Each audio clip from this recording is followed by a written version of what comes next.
Oh, you know what? Honestly, a lot of things are going on. You're hearing, just being postponed, all that kind of stuff. And in your mind, you have questions for the guys. Why are we fighting here? Why are we waiting this long or that long? What's going on? As soon as I seen Keith, let's fight. It's not about me getting on him about why he took so long or anything. And then we faced off, and I'm like, oh, I need this. You know what I mean? So I'm here today, man, just out of pure excitement for the opportunity that's going to come March 12th on CBS. We're going to be the biggest fight on CBS in a very, very, very long time. As Steven Espinoza said it, and I'm just humbly honored to be a part of that. Did you see something in Thurman's last fight that you think you can take advantage of? I think we all saw a few things in that fight, but there's a few things in every fight. But I think that one in particular we saw, the body shots. Collazo also had him off balance a little bit as well. So a lot of film to look at. When you look at the next 10 years of your career, is there a fighter that's influenced you, saying, I want my career to be like that? And then also is there someone in your life saying the kind of person, the kind of man? Yes. I actually was fortunate enough to spar with Shane Mosley today. And today? And he does what professional athletes do, especially at his age, where he's able to just, use little tricks, little nuances that you're not familiar with or you're just not used to. And I mean, getting out of the ring, I'm sitting on the ring and he's talking to me and I'm looking at him thinking, that's where I want to be one day. I want to be in that position where I'm able to, talk to another fighter, a young up-and-coming fighter, a young champion. And he's looking at me like I'm listening to the man, you know what I mean? Marvin Hagler, I want this fight to kind of be something to establish, myself as something that Marvin Hagler was able to beat the best. I want to be able to beat the best and be put in that category where you talk about Sugar Shane Mosley, Marvin Hagler, Sugar Shane Mosley, Sugar Ray Robinson is what I meant, and then you go on down, and then eventually you do get to Shawn Porter, Hey, you dominated. Go ahead. You dominated Broner for 11 rounds, and then the 12th he knocked him down. What happened? I fell asleep. I didn't listen to the corner. That fight is just a complete 360 if I actually do what the corner asked me to do. I did listen, I just didn't do what the corner asked me to do. And so for about 8 seconds, that's what it took for me to realize that, they're here for a reason. So Did it shock you? It in the moment it surprised me. I didn't really know. I remember I got hit and I'm falling down, thinking I'm falling down. I sit down, I'm down, and I look at my dad like, did you see that? He said get up and fight. What else was I gonna do? But that's just a pivotal moment for me in my life. Not just in that fight, but definitely in my life. The Broner fight opened a lot of. What are you going to focus on in training camp this time? It's everything. We focus on everything. I think for Keith in particular, we're going to work on it all. We're going to have guys coming in here to move against me and make me chase them and cut off the ring and get to the body and slow them down.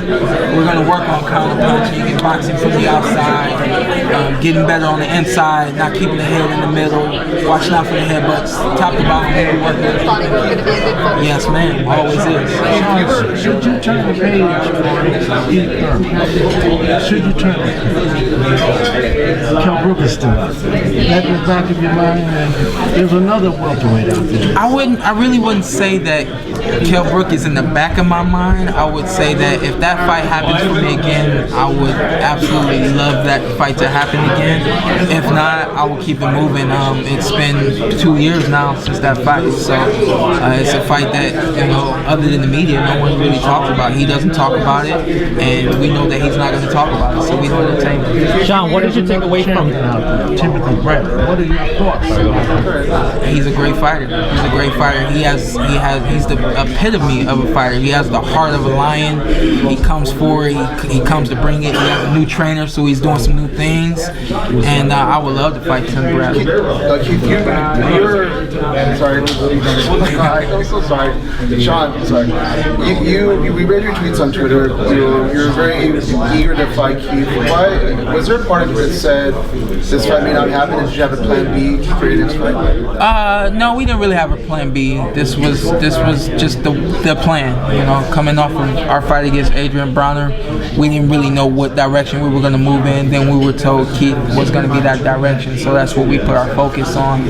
I think Keith is a guy that you just don't turn away from. You don't turn away from that opportunity. You don't turn away from that athlete. You know what I mean? So, and what I mean by that is, you know, if for some reason, you know, you do take your focus off of him, and then that fight comes, something could be missing. You know, so we continue to, you know, stay focused on him, and actually, you know, we were saying a lot of things in the tweet and in the media, you know, just trying to push the fight, and eventually I just got to a point where I say, you know what, I'm not going to do any more tweets about this fight. I'm just going to keep it positive and inspirational. This fight will come, you know, and God takes care of me. This fight is coming March 12th. The both of you about the amateur fight, your amateur background with him and Keith. What about him?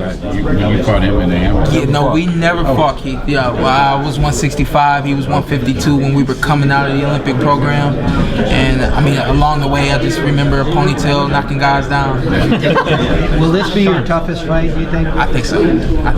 Shawn, what did you take away from that face-off? Because you guys both had those crazy looks in your eyes. He looks like he's ready. I'm glad he is. The Broner fight opened so many doors for you because it put you out to a bigger audience. You got it.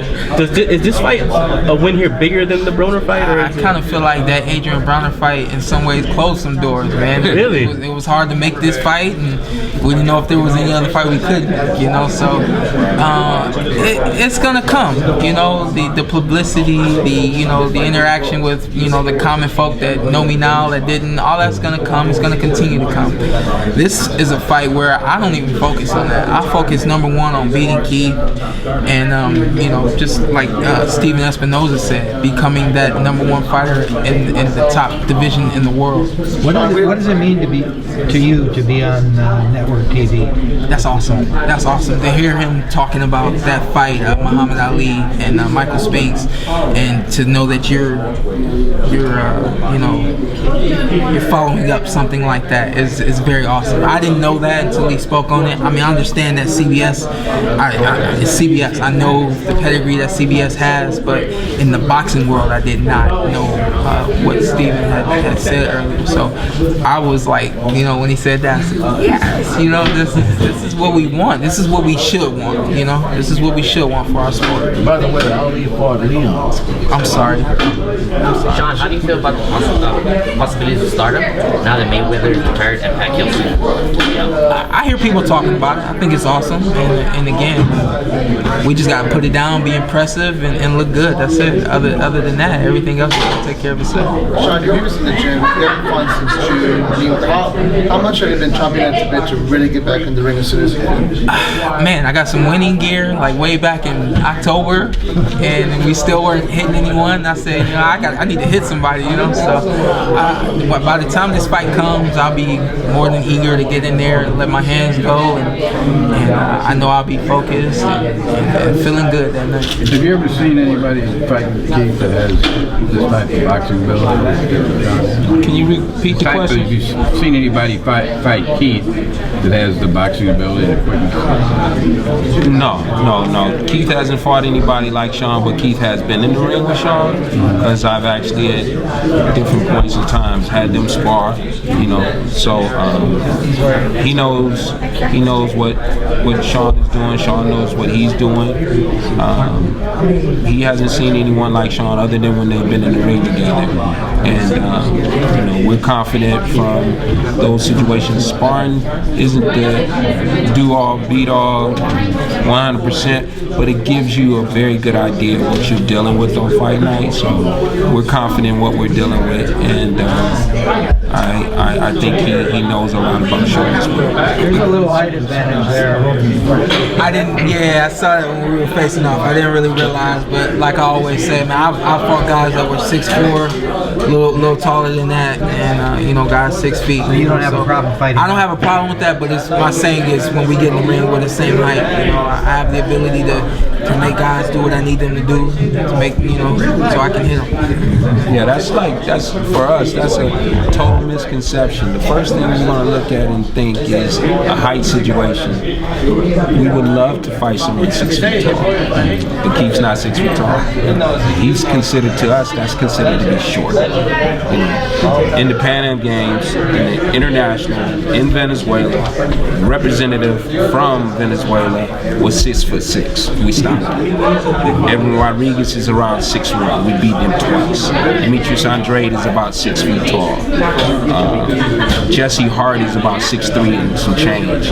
All of these guys, we've beaten them. Danny Jacobs is right at 6 feet or a little bit more. We've beaten them and beaten them soundly on more than one occasion. I look forward to those situations.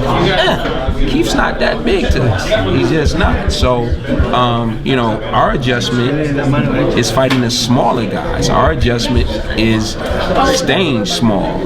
He had to change the body structure coming out of the amateur system to come down to 147, which took us about 2 years. And then after we got that down to science, then we had to walk a tightrope with that because, you don't ever want your weight to go back up. So we stay within 12 to 15 pounds of fight weight year round. He stays in shape year round. This is his life. So the prep for this fight has been going on since the last fight.